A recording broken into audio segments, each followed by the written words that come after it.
जी नाज़रीन, जरवार मां केबी मेंगरा जी रिपोर्ट मुताबिक़ जरवार डीलरनि पारां भाण जे हथरादू अघु मुक़ररु करे भाण ब्लैक ते विकिरो करण ख़िलाफ़ SUP जे अॻुवाणनि तरफ़ां जरवार शहर में एहतिजाजी मुज़ाहिरो कयो वियो आहे। SUP कारकुन इमामुद्दीन बोस्तार, मोहम्मद बख्श, फयाज़ अहमद ऐं बिन साफ़ नारूदाही ने चयो त जरवार में भाण जे डीलरनि पंहिंजी हिक हटी क़ाइमु करे मनपसंद अघु मुक़ररु करे छॾिया आहिनि।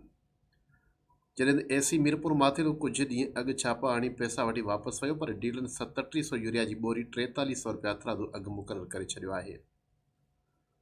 हुननि ज़िले इंतिज़ामिया खां मुतालबो कंदे चयो त भाण जे डीलरनि जे ख़िलाफ़ कार्रवाई करे गवर्नमेंट अघ ते अमल करायो वञे। ॿी सूरत में deputy commissioner office Mirpur Mathelo office आॾो एहतिजाज कयो वेंदो।